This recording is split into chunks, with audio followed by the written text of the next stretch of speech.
नमस्कार, मैं पवन कुमार आपका तहे दिल से स्वागत करता हूं जॉब विद पीडी के इस ऑनलाइन लर्निंग प्लेटफॉर्म पे। दोस्तों, आज से हम 8th क्लास के लिए मैथ के ऑनलाइन क्लास है वो शुरू कर रहे हैं। इसी क्रम में आज की अपनी फर्स्ट चैप्टर की फर्स्ट क्लास रहेगी। दोस्तों, क्लास आपको जरूर पसंद आएगी क्योंकि मैं आपको एकदम पूरा बेसिक से पढ़ाऊंगा। ठीक है, आपको अच्छे से समझ में आएगा, इस प्रकार मैं आपको पढ़ाऊंगा। तो आप क्लास को बेझिझक लाइक और शेयर है वो जरूर कर देना और हमारे साथ जुड़े रहने के लिए चैनल को सब्सक्राइब भी जरूर कर देना। तो चलिए दोस्तों, शुरू करते हैं आज की अपनी क्लास। हमारा चैप्टर फर्स्ट है वो है परिमेय संख्या, रेशनल नंबर। परिमेय संख्या क्या होती है, किसे हम परिमेय संख्या कहते हैं, इस पे हम बात करने से पहले थोड़ा सा हम जो आपने 7th क्लास में पढ़ा है वो रिवाइज कर लेते हैं। आपने 7th क्लास में प्राकृत संख्या, पूर्ण संख्या, पूर्णांक संख्या के बारे में आप पढ़ चुके हैं। तो थोड़ा सा मैं इनके बारे में आपको रिवाइज करा देता हूं क्योंकि ये बातें हैं हमारी चैप्टर के अंदर काफी काम आएगी, तो आपका थोड़ा सा याद रहना बहुत जरूरी है। सबसे पहले हम प्राकृत संख्या की बात करें, यानी इन्हें हम इंग्लिश के अंदर नेचुरल नंबर बोलते हैं प्राकृत संख्या को। तो प्राकृत संख्या किसे कहते हैं, तो वे संख्याएं जो 1 से शुरू होकर अनंत तक जाती है। ठीक है, प्राकृत संख्या किसे कहते हैं कि वे संख्याएं जो 1 से शुरू होकर अनंत तक जाती है, वे संख्याएं प्राकृत संख्या कहलाती है। ठीक है, प्राकृत संख्या क्या होगी, वे संख्याएं जो 1 से शुरू होकर आपकी अनंत तक जाती है, वे संख्याएं आपकी प्राकृत संख्या होगी। इन्हें हम इंग्लिश के अंदर नेचुरल नंबर बोलते हैं। जब भी हम प्राकृत संख्या की बात करेंगे तो आपके दिमाग में तुरंत क्लिक कर जाना चाहिए कि हम बात कर रहे हैं 1 से लेकर अनंत तक की संख्याओं की। ठीक है, उम्मीद करता हूं आपको ये समझ में आ गया होगा। नेक्स्ट हम बात करते हैं पूर्ण संख्या, जिसे इंग्लिश के अंदर हम होल नंबर बोलते हैं। ठीक है, अगर हम प्राकृत संख्या के अंदर, प्राकृत संख्या के समूह के अंदर अगर हम 0 और मिला दें तो ये हमारी पूर्ण संख्या बन जाती है। प्राकृत संख्या है 1, 2, 3 से लेकर अनंत तक क्या होती है, प्राकृत संख्या होती है। इस समूह के अंदर हम 0 और मिला देते हैं तो यह क्या बन जाती है, पूर्ण संख्या बन जाएगी आपकी। ठीक है, जब भी हम पूर्ण संख्या की बात करेंगे तो दिमाग में तुरंत आ जाना चाहिए कि हम बात कर रहे हैं 0 से लेकर अनंत तक की संख्याओं की। ठीक है दोस्तों, हमारे इनके डेफिनेशन इंपॉर्टेंट नहीं है, हमारे इस चैप्टर के अंदर ये इंपॉर्टेंट रहेगा कि हम जब भी प्राकृत संख्या की बात करेंगे दिमाग में तुरंत क्लिक करना चाहिए कि हम बात करें 1 से लेकर अनंत तक की संख्याओं की। पूर्ण संख्या आते ही हम बात कर रहे हैं 0 से लेकर अनंत तक की संख्याओं की। इसी प्रकार पूर्णांक संख्या की बात करें, जब भी हम पूर्णांक संख्या की बात करेंगे तो हम बात करेंगे माइनस अनंत से लेकर, ठीक है, माइनस अनंत से लेकर प्लस अनंत तक की सभी संख्याएं हैं वो आपकी पूर्णांक संख्या के अंतर्गत आती है। ठीक है, प्राकृत संख्या के अंदर 0 से 1 से लेकर अनंत तक की सभी संख्याएं आती है।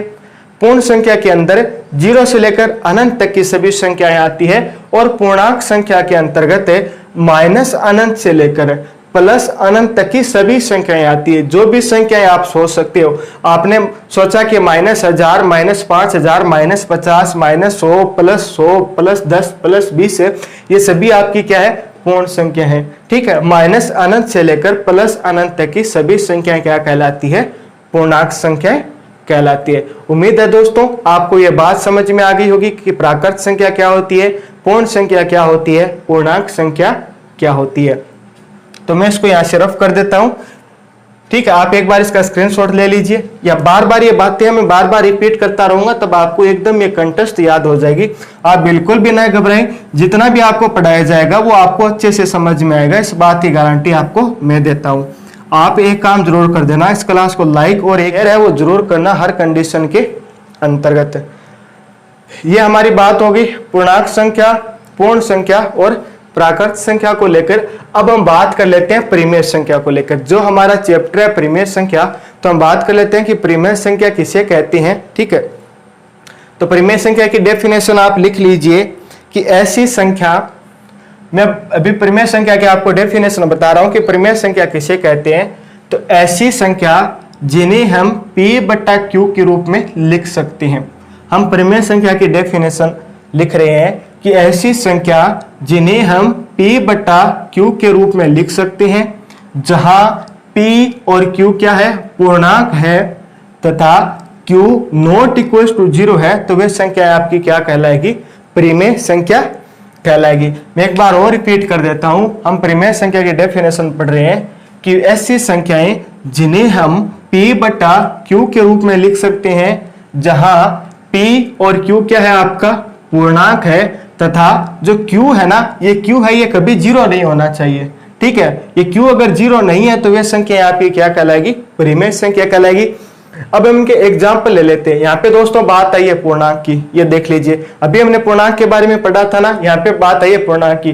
P और Q क्या हो सकते हैं? आपके पूर्णांक हो सकते हैं। पूर्णांक का मतलब क्या हो गया कि आपकी P और Q है वो माइनस अनंत से लेकर, ठीक है, P और Q है वो आपके माइनस अनंत से लेकर प्लस अनंत तक की सभी संख्याएं हो सकती हैं। ठीक है, लेकिन Q है वो 0 नहीं हो सकता, केवल और केवल Q है वो 0 नहीं हो सकता, बाकी ये माइनस अनंत से लेकर प्लस अनंत तक की सभी संख्याएं हो सकती है। ठीक है दोस्तों, ये आपको समझ में आ गया होगा कि पूर्णांक संख्या, तो परिमेय संख्या ऐसी संख्या जिन्हें हम P बटा Q के रूप में लिख सकते हैं, जहां P और Q क्या है? आपका पूर्णांक है, और तथा Q नॉट इक्वल टू 0 है तो वह संख्या आपकी क्या कहलाएगी? परिमेय संख्या कहलाएगी। एग्जाम्पल के रूप में हम बात करें तो मान लीजिए मैंने लिखा 1, मैं आपसे पूछूं क्या 1 परिमेय संख्या है, तब आपका आंसर क्या होगा? तब आपका आंसर होगा कि 1 है वो परिमेय संख्या है। क्यों? कि पूर्णांक जो संख्या है ना, वो सभी पूर्णांक संख्या वो क्या होती है? परिमेय संख्या होती है। 1 क्या है? पूर्णांक है ना, तो 1 क्या होगा? आपका परिमेय संख्या हो जाएगा। ठीक है, पहले आपको यह बात ध्यान देनी है कि सभी प्राकृत संख्या, सभी पूर्ण संख्या, सभी पूर्णांक संख्या क्या होती है? परिमेय संख्या होती है। सभी प्राकृत संख्या, सभी पूर्ण संख्या, सभी पूर्णांक संख्या क्या होती है? आपकी परिमेय संख्या होती है। तो 1 है, 1 ठीक है, अगर हम प्राकृत संख्या में बात करें तब भी 1 आता है, तब आपका 1 क्या हो जाएगा? परिमेय संख्या हो जाएगा। इसी प्रकार में लिखूं -10 है, आपसे पूछूं क्या -10 एक परिमेय संख्या है क्या? तब आपका आंसर क्या रहेगा? तब भी आपका आंसर होगा कि -10 भी एक परिमेय संख्या है, क्योंकि पूर्णांक जो संख्या है वो सभी की सभी क्या होती है? परिमेय संख्या होती है, और -10 क्या है? एक पूर्णांक है। ठीक है, इसी प्रकार मैंने लिखा 2/3, और आपसे पूछूं क्या 2/3 एक परिमेय संख्या है क्या? तब आपका आंसर होगा कि 2/3 भी परिमेय संख्या है, क्योंकि ये P बटा Q के रूप में है। यहाँ पे P कितना है? 2 है, Q कितना है? 3 है। नेक्स्ट में हम बात करूं क्या 2/0 एक परिमेय संख्या है क्या? तब आपका आंसर क्या होगा? तब आपका आंसर होगा कि 2/0 है वो परिमेय संख्या नहीं है, क्योंकि परिमेय संख्या के लिए कंडीशन होती है P और यह संख्या जिन्हें P बटा Q के रूप में लिख सकते हैं। इसे हमने P बटा Q के रूप में तो लिख दिया, P अपॉन Q तो है। P और Q क्या है? दोनों पूर्णांक है, ये दोनों पूर्णांक भी है, 0 भी पूर्णांक के अंतर आता है, 2 भी पूर्णांक के अंतर्गत आता है, तो ये दोनों पूर्णांक तो है। ठीक है, साथ ही यहाँ पे कंडीशन क्या है? Q है वो 0 के इक्वल नहीं होना चाहिए। यहाँ पे Q क्या है? 0 के इक्वल है ना, Q तो यहाँ पे 0 हो गया, तब ये क्या होगी? परिमेय संख्या नहीं होगी। नेक्स्ट हम बात कर लेते हैं, मैं पूछूं आपसे क्या 0 परिमेय संख्या है क्या? तब आपका आंसर क्या होगा? तब आपका आंसर होगा कि 0 भी एक परिमेय संख्या है। ठीक है, क्योंकि 0 को हम क्या लिख सकते हैं? 0/1 लिख सकते हैं। ठीक है, 0 को हम 0/1 लिख सकते हैं, तो ये आपका P बटा Q के रूप में हो गया। Q 0 थोड़ी है, P 0 हो सकता है। ठीक है, यहाँ पे आपको ध्यान देना है कि P है वो 0 हो सकता है, Q 0 नहीं होना चाहिए। Q तो क्या है? 1 है, Q 0 थोड़ी है, तो Q 0 नहीं है, तो ये हमारी परिमेय संख्या हो जाएगी। कोई भी एग्जाम्पल ले लीजिए, दिमाग में जो भी क्वेश्चन आ रहा होगा, जो भी कोई संख्या आ रही होगी उसे आप लिख लीजिए। मान लीजिए कि आपके दिमाग में आ रहा होगा 85, तो 85 भी परिमेय संख्या है। ठीक है, 77 भी परिमेय संख्या है। ठीक है, क्योंकि इन्हें हम क्या लिख सकते हैं? 85/1 लिख सकते हैं, 77/1 लिख सकते हैं। ठीक है, जो भी पूर्णांक संख्या है उनके अपॉन में हम 1 लगा सकते हैं। ठीक है, आपका -70 है तो इसको -70/1 लिख सकते हैं, तो ये क्या बन गई? आपकी परिमेय संख्या बन गई। यानी सभी पूर्णांक संख्याएं आपकी क्या होती है? परिमेय संख्या होती है।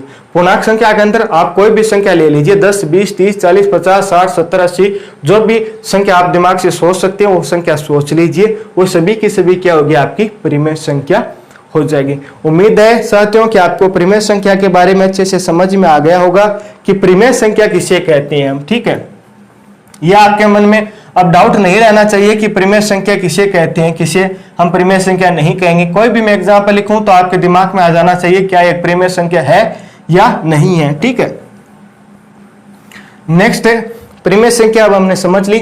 अब परिमेय संख्या के हम गुणधर्मों पे चर्चा करेंगे। ठीक है, परिमेय संख्या के कुछ गुणधर्म तो हम आज देख लेते हैं, इंपॉर्टेंट गुणधर्म यही है। बाकी के जो गुणधर्म है वो हम नेक्स्ट क्लास के अंदर हम डिस्कस कर लेंगे। तो गुणधर्म के अंतर्गत हम हमारा जो पहला गुणधर्म है वो हो जाएगा संवर्त गुणधर्म, फिर है क्रम विनिमय, फिर है साहचर्यता जिसे हम सहचारिता का गुणधर्म भी बोलते हैं। ठीक है, इसे हम क्लोजर प्रॉपर्टी आपकी होती है संवर्त गुणधर्म। सबसे पहले हम इसी के बारे में चर्चा करेंगे कि आपका संवर्त गुणधर्म क्या होता है। ठीक है, कैसे ये परिमेय संख्या पर लागू होता है या नहीं होता है, हम ये भी चेक करेंगे कि संवर्त गुण परिमेय संख्या पर लागू होता है या नहीं होता है, किस संक्रिया पे ये गुणधर्म आपका लागू होता है, कैसे होता है, गुणधर्म क्या होता है, तो हम इसी पे हम चर्चा कर लेते हैं। तो दोस्तों ये वाक्य मैं आपका रफ कर रहा हूं, उम्मीद है कि आपको सब कुछ समझ में आ रहा होगा।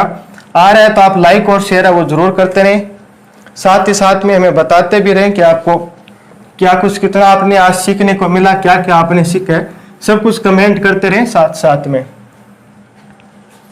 तो हमारा परिमेय संख्याओं के गुणधर्म के अंतर्गत हम पहले गुणधर्म की हम बात कर लेते हैं, जो कि है हमारा संवर्त गुणधर्म। ठीक है, संवर्त गुणधर्म। दोस्तों गणितीय संक्रिया क्या होती है, इससे पहले आपको एक समझना होगा। जहां पे भी हम गणितीय संक्रिया या संक्रिया की बात करेंगे तब हम बात करते हैं प्लस माइनस गुणा भाग, यानी आपका क्या होगा, योग हो गया, व्यकलन हो गया, गुणन हो गया, ठीक है, विभाजन हो गया, भाग हो गया।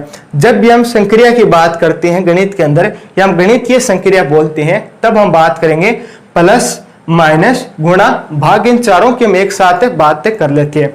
तो जो आपका संवर्त गुणधर्म है परिमेय संख्या के जोड़ घटाव गुणा भाग पे हम चेक करेंगे। ठीक है, क्या संवर्त है या नहीं है परिमेय संख्या के लिए संक्रिया, इसी पे हम चर्चा करेंगे।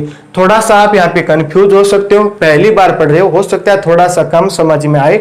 आप आराम से वीडियो के अंत तक बने रहे, मैं कोशिश करूंगा कि आपको हर एक बात कंप्लीट मैं आपको डिटेल से समझा पाऊं। ठीक है, पहली बार में थोड़ा सा कंफ्यूज हो सकते हो, थोड़ा कम समझ में आए, कोई बात नहीं है, बार बार ये बातें रिपीट होगी तो आपको अच्छे से समझ में आ जाएगा। हम परिमेय संख्या के गुणधर्म की बात कर रहे हैं, इनमें हमारा पहला गुणधर्म है संवर्त गुणधर्म, इसी की हम बात करेंगे।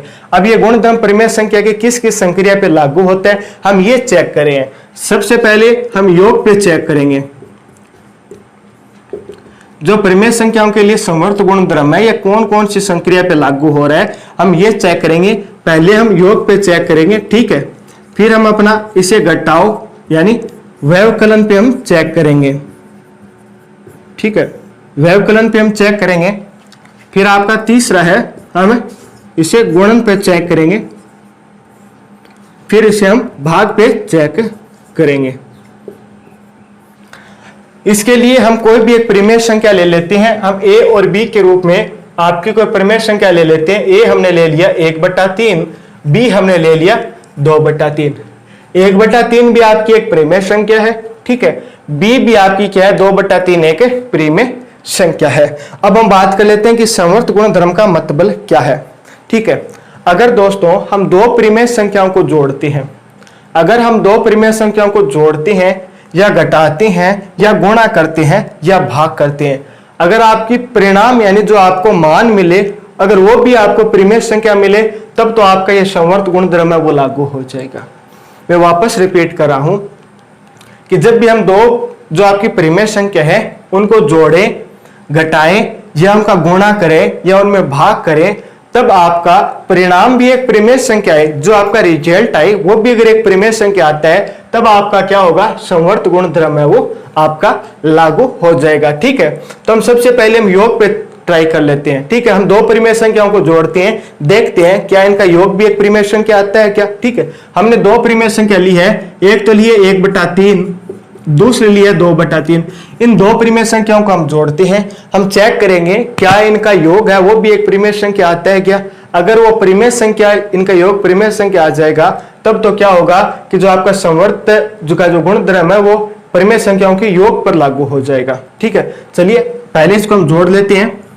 1/3 2/3 को हम जोड़ेंगे तो इनका हम सबसे पहले क्या लेंगे, लघुत्तम ले लेंगे। तो लघुत्तम दोनों समान संख्या है तो इनका क्या आ जाएगा हमारे पास 3 आ जाएगा। ठीक है, ऊपर ये 3 है, एक बार मल्टीप्लाई हो जाएगा 1 है, इसी प्रकार यहाँ पे 2 आ जाएगा, तो ये कितना हो जाएगा 3/3।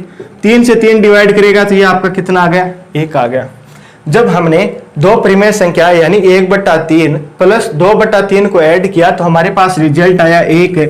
बताइए क्या ये क्या परिमेय संख्या है क्या? जो हमारे पास एक रिजल्ट आया है, क्या ये परिमेय संख्या है क्या? आपका क्या आंसर होगा? आंसर होगा कमेंट करके हमें जरूर बताएं अभी के अभी। तो 1 है, ये भी आपका क्या है परिमेय संख्या है। मैंने अभी आपको बताया था ना कि प्राकृत संख्या, पूर्ण संख्या, पूर्णांक संख्या सभी की सभी क्या होती है परिमेय संख्या होती है। ठीक है, तो 1 भी आपका क्या होगा परिमेय संख्या होगा। तो इसका मतलब क्या हो गया कि जब हम दो परिमेय संख्याओं को जोड़ेंगे, आप कोई भी दो परिमेय संख्या ले लीजिए, जो भी आपके दिमाग में दो परिमेय संख्या आ रही है उनको आप ले लीजिए, फिर उनको जोड़िए। आप चेक करिए कि इनका जो परिणाम जो रिजल्ट आएगा वो भी हमेशा एक परिमेय संख्या ही आएगा। ठीक है, तो इसका यहाँ पे मतलब हो गया कि जो आपका संवर्त का गुणधर्म है ना वो परिमेय संख्याओं के लिए योग के लिए लागू होता है। ठीक है, तो इसको हम कैसे लिखेंगे? इसको हम इस प्रकार लिखेंगे, इनका रिजल्ट भी क्या आया हमारे पास 1 आ गया ना, इनका रिजल्ट भी हमारे पास क्या आया 1 आया, जो कि एक परिमेय संख्या है। तो इसको हम इस प्रकार लिखेंगे कि परिमेय संख्याएं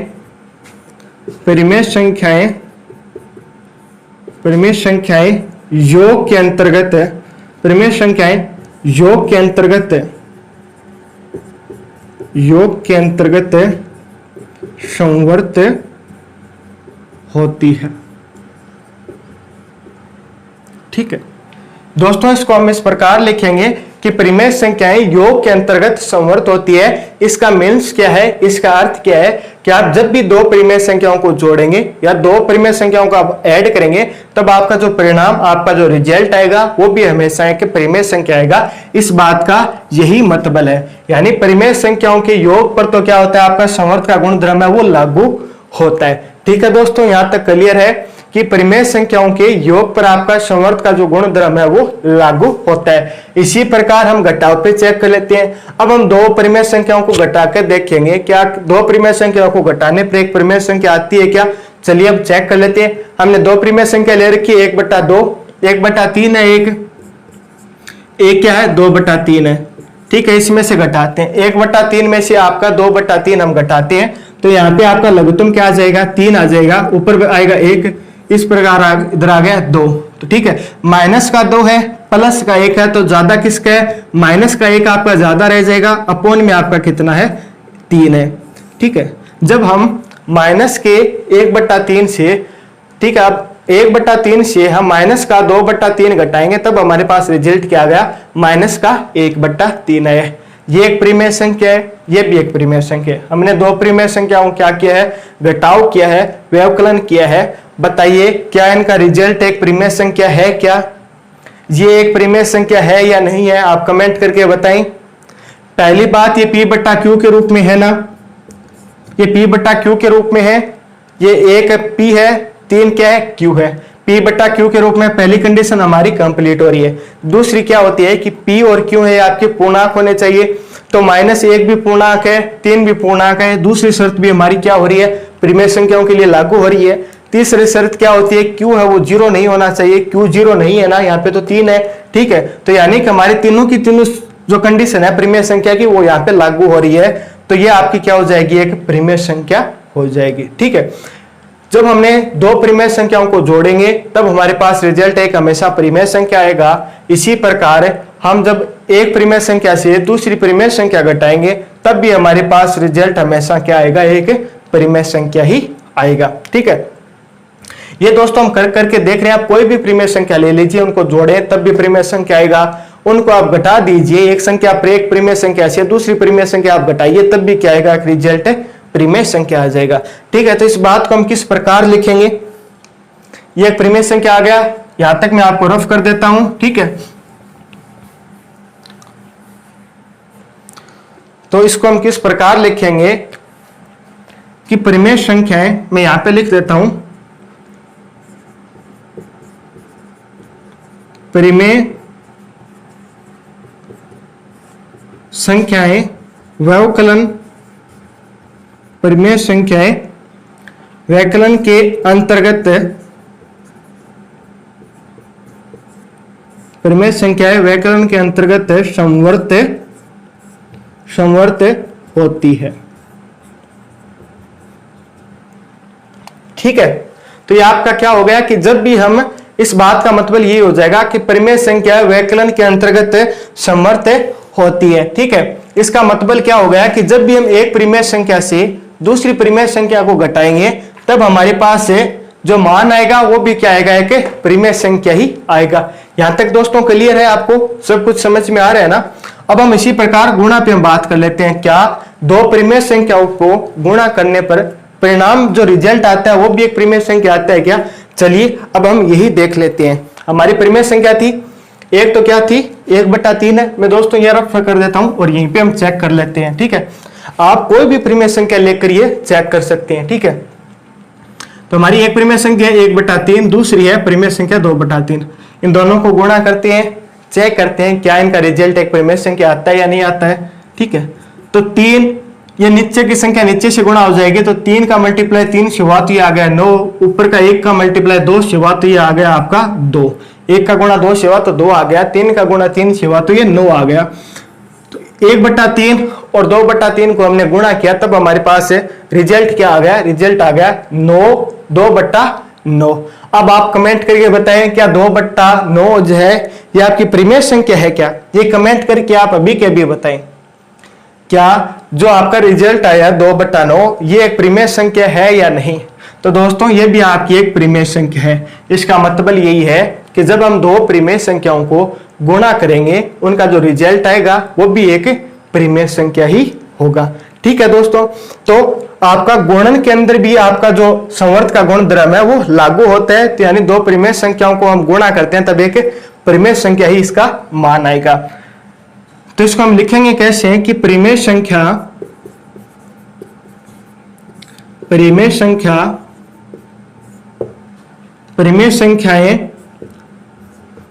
गुणन के अंतर्गत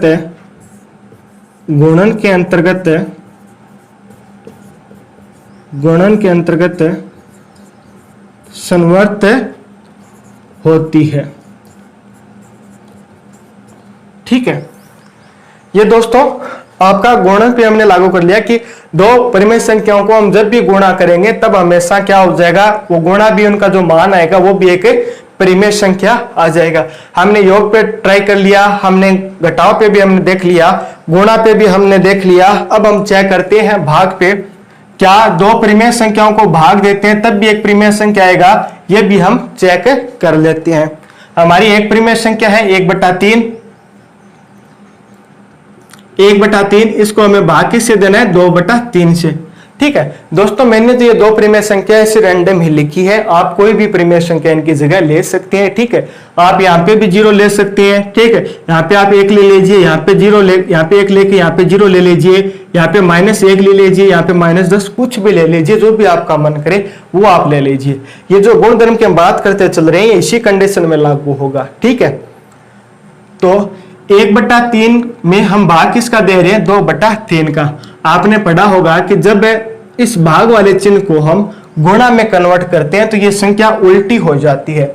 किस प्रकार होगी, 1/3 गुणा, ये संख्या उल्टी हो जाएगी तो कितनी हो जाएगी 3/2 हो जाएगी। भाग के चिन्ह को जब भी हम गुणा में कन्वर्ट करते हैं तो ये आपका क्या हो जाएगा, विपरीत उल्टा हो जाएगा। ठीक है, व्युत्क्रम बन जाएगा। तो 3 नीचे है, वो नीचे था वो ऊपर आ गया, 2 ऊपर था वो नीचे आ गया। अब इसको हम आगे सोल्व करते हैं। 3 से 3 कैंसिल आउट हो गया तो बचेगा क्या, ऊपर तो बच गया आपका 1, नीचे बच गया 2। जब हमने 1/3 में 2/3 का भाग दिया तब हमारे पास रिजल्ट आया 1/2। क्या बताइए कि 1/2 परिमेय है क्या? तब आपका आंसर होगा कि सर 1/2 भी क्या है, एक परिमेय संख्या है।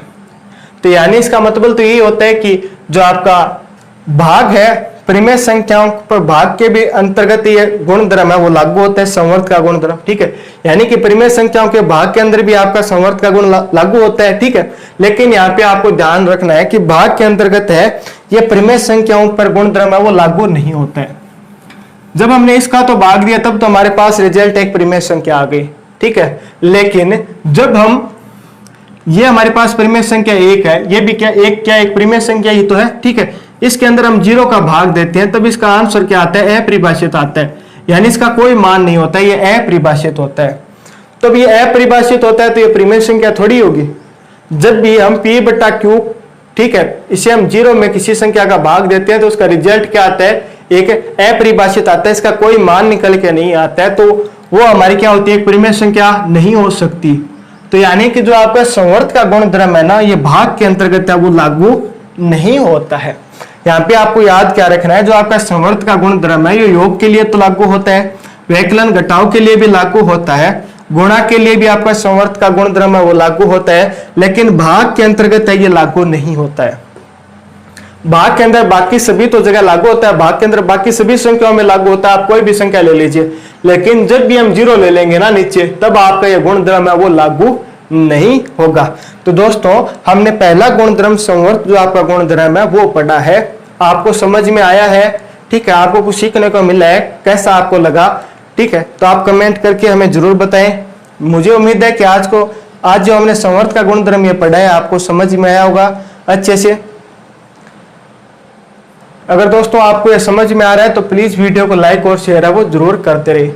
आप चाहें तो इसका स्क्रीनशॉट ले सकते हैं, अदरवाइज आपके पास बुक होगी, ठीक है, उसमें आपको ये मिल जाएगा, कोई बड़ी बात नहीं है, आपको आसानी से मिल जाएगा। समझना आपको आवश्यक है, समझना जरूरी है, ठीक है, बाकी सब मैटर आपको बुक के अंदर मिल जाएगा, अच्छे से आपको समझना आवश्यक है। अब हमने पहला गुणधर्म अपना जो संवर्त का गुणधर्म है वो हमने पढ़ लिया। अब हम अपने सेकंड गुणधर्म की तरफ बढ़ते हैं। जो हमारा सेकंड गुणधर्म है वो है क्रम विनिमय। क्रम विनिमय का गुणधर्म है दोस्तों, वो भी हम इसी प्रकार चेक करेंगे, जोड़ पे चेक करेंगे, फिर हम उसे घटाओ यानी व्यकलन पे चेक करेंगे, फिर उसे गुणा पे चेक करेंगे, फिर इसे भाग पे भी चेक करेंगे, ठीक है। इसी प्रकार उसको भी हम चेक करेंगे, 2 संख्या ले लेंगे, तो यह आपका हो जाएगा क्रम विनिमयता, ठीक है। ये दोस्तों आपका सेकंड गुणधर्म है क्रम विनिमयता। दोस्तों इसमें हमें क्या करना है कि हमें चेक करना है कि ये सबसे पहले इसको हम चेक करेंगे योग पे, क्या योग पे लागू होता है क्या। फिर हम चेक करेंगे इसको घटाव व्यवकलन पे, फिर इसको हम घटाव पे चेक करके फिर हम इसको गुणन पे चेक करेंगे, ठीक है, इसको हम गुणा पे चेक करेंगे, फिर आपका 4 नंबर इसको हम भाग पे भी चेक करेंगे, ठीक है। अब क्रम विनिमय में दोस्तों हम क्या करेंगे, हम 2 परिमेय संख्या लेंगे, तो हमने वही 2 परिमेय संख्या अपनी ले ली, 1/3 2/3, यह हमने अपनी 2 परिमेय संख्या ले ली, यह भी एक परिमेय संख्या है, यह भी आपकी एक परिमेय संख्या है, 2 परिमेय संख्या ले ली। अब इनको हम जोड़ के चेक करेंगे। क्रम विनिमय का मतलब ये कहता है कि आपके पास कोई भी 2 संख्या है, एक ये है एक ये है, या तो आप इनको इस तरह जोड़ें, घटाएं, गुणा करें, भाग करें, या फिर आप इनको इस प्रकार जो पहले हमने a लिखा फिर b लिखा, इनको हम जोड़ें या घटाएं या गुणा करें या भाग करें, या फिर आप b पहले ले लीजिए a बाद में ले लीजिए, इनका जोड़ करें, घटाव करें, गुणा करें, भाग करें। क्या इन दोनों का मान हमेशा सेम आता है क्या, यह इसके अंदर पूछा जाता है। क्रम विनिमय के अंतर्गत आपसे यह पूछा जाता है कि आप परिमेय संख्या पे चेक करें, 2 परिमेय संख्याओं को a+b के फॉर्मेट में जोड़ें या इनको b+a की फॉर्मेट में जोड़ें, क्या दोनों का मान समान आता है क्या, या आप इनको a-b की तरह घटाएं यानी a में से b घटाएं फिर आप b में से a घटाएं, क्या दोनों के अंतर्गत मान समान आता है क्या। तो ये इसी के अंतर्गत हम चेक करेंगे, ठीक है। तो क्रम विनिमयता के अंतर हम क्या चेक करते हैं कि एक परिमेय संख्या में दूसरी परिमेय संख्याओं को जोड़ते हैं। तो हमारी पहली संख्या क्या है, हम जोड़ क्या करेंगे, पहले हम चेक करेंगे a में b जोड़ेंगे, फिर हमें b के अंदर a जोड़ेंगे। अगर ये दोनों बराबर आता है, a के अंदर b जोड़े या b के अंदर a जोड़े, अगर ये दोनों बराबर आता है तो आपका जो क्रम विनिमयता का जो गुणधर्म है वो योग के अंदर क्या हो जाएगा, लागू हो जाएगा, ठीक है।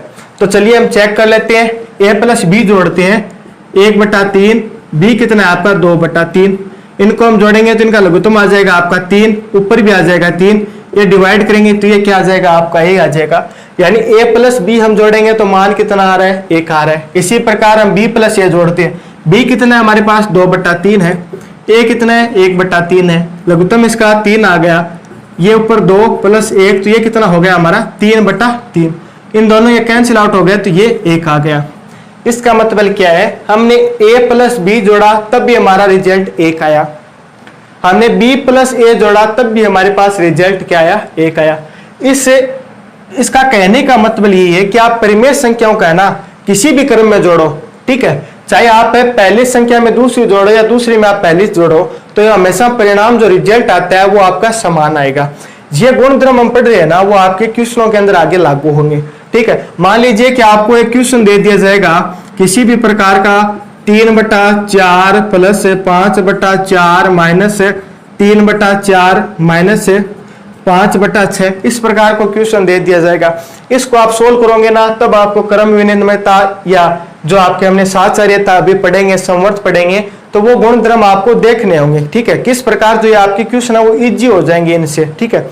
हम क्रम विनिमयता का मतलब क्या है कि कोई भी संख्या है उनको हम कैसे भी जोड़ दें तो हमेशा रिजल्ट क्या आएगा, सेम आएगा। ए में हम बी जोड़े या बी में हम 1 जोड़े, दोनों के अंदर बात क्या होती है, एक ही होती है। यहां तक दोस्तों समझ में आ रहा है तो आप कमेंट में यस लिख के हमें जरूर बताएं। तो दो परिमेय संख्याओं के योग के अंतर्गत क्या होता है, आपका क्रम विनिमयता का जो नियम है वो लागू होता है, यानी a प्लस बी को जोड़े या b प्लस ए को जोड़े तो बात तो एक ही होगी। तो इसको हम किस प्रकार लिखेंगे, ठीक है, इसको हम किस प्रकार लिखेंगे कि परिमेय संख्याएं होती है वो आपकी क्या होगी, योग के लिए क्रम विनिमय होंगी, ठीक है। इस प्रकार हम कह सकते हैं कि परिमेय संख्याओं के लिए योग क्या है, आपका क्रम विनिमय होगा। इसको हम किस प्रकार लिखेंगे कि परिमेय संख्याओं के लिए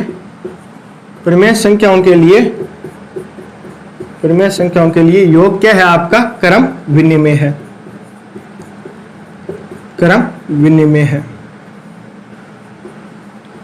यानी आप दो परिमेय संख्याओं को इस प्रकार जोड़ें या इस प्रकार जोड़ें कोई फर्क नहीं पड़ेगा, रिजल्ट हमारा समान आएगा। तो परिमेय संख्याओं के लिए योग क्या हो जाएगा, आपका क्रम विनिमय हो जाएगा। इसी प्रकार हम घटाव में देख लेते हैं, हम a में से b घटाते हैं और फिर हम b में से a घटाते हैं, हम देखेंगे क्या रिजल्ट समान आता है क्या। अगर रिजल्ट समान आता है तब तो आपका इसके अंदर क्रम विनिमयता का जो नियम है वो लागू हो जाएगा। अगर रिजल्ट समान नहीं आता है तो इसके अंदर आपका क्रम विनिमयता का जो नियम है वो लागू नहीं होगा। तो चलिए a में से हम b घटाते हैं, a है अपना 2/3, 1/3 में से 2/3 घटाएंगे तो अभी हमने चेक किया था इसका मान क्या आएगा, 1/3 आएगा। फिर हम b में से a घटाते हैं, यह तो आपका 2/3, a क्या है 1/3, तो इसमें से लघुत्तम आपका आ जाएगा 3 आ जाएगा, 2 में से 1 गया तो आपका 1 बचा। तो इस तरफ तो हमारे पास क्या मान क्या आ रहा है, 1/3 आ रहा है, किसका, माइनस का। इस तरफ हमारे पास क्या आ रहा है, ये प्लस का आ रहा है। तो बताइए कि 1/3 माइनस का 1/3 प्लस का एक ही बात थोड़ी होती है, एक बात नहीं होती, यानी दोनों क्या है, बराबर नहीं है।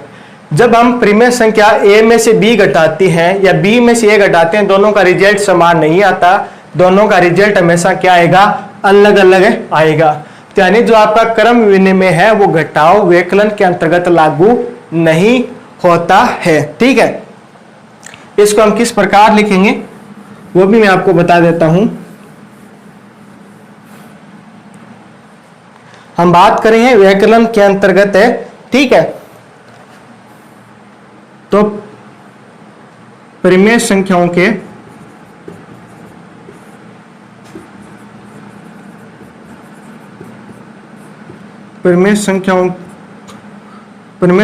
के लिए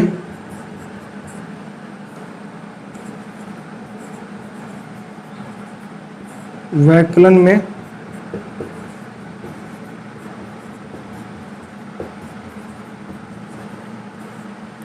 क्रम विनिमय लागू नहीं होता है, ठीक है, क्रम विनिमय लागू नहीं होता है। आप समझ गए होंगे कि यानी कि हम a में से b घटाते हैं या b में से हम a घटाते हैं, दोनों क्या है, आपकी एक बात नहीं है। तो यानी आपका घटाव यानी व्यवकलन के लिए आपका क्रम विनिमयता का जो नियम है वो लागू नहीं होता है। ठीक है दोस्तों, इसको मैं अब रफ कर रहा हूं। हम आगे अभी हम गुणा पे चेक कर लेते हैं। हम गुणा पे चेक करेंगे क्या गुणा के अंतर्गत ये लागू होता है क्या, यानी हम a का गुणा b से करें या b का गुणा a से करें, दोनों का रिजल्ट अगर समान आता है तब तो हमारा गुणा के अंदर क्रम विनिमयता का नियम लागू हो जाएगा। अगर दोनों का रिजल्ट समान नहीं आता है तब हमारा क्रम विनिमयता का जो नियम है वो लागू नहीं होगा। तो a का मान कितना है हमारे पास 1/3 है, b का मान कितना है 2/3 है। इन दोनों का हम गुणा करते हैं तो नीचे वाली संख्या नीचे से गुणा होगी तो यानी 9 आ जाएगा, ऊपर वाली संख्या ऊपर वाली से गुणा होगी तो 2 आ जाएगा। इधर b कितना है आपका 2/3 है, a कितना है 1/3 है, तो नीचे वाली संख्या नीचे वाली संख्या से गुणा होगी तो ये आपका कितना आ जाएगा 9 आ जाएगा, ऊपर वाली संख्या ऊपर वाली संख्या से गुणा होगी तो ये आपका 2 आ जाएगा। यानी इस तरफ भी 9/2 आंसर आ रहा है, इस तरफ भी आपका 2/9 आंसर आ रहा है। तो यानी कि आप चाहे तो a का गुणा b से करें या b का गुणा a से करें। ठीक है, किसी भी परिमेय संख्या को आप पहले लिखें गुणा के अंदर या किसी परिमेय संख्या को आप बाद में लिखें, कोई फर्क नहीं पड़ेगा, रिजल्ट हमारा समान आएगा।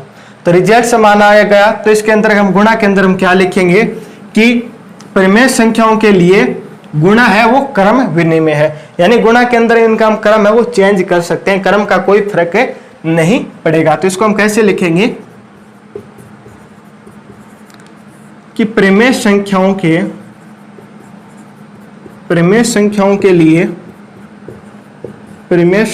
लिए गुणा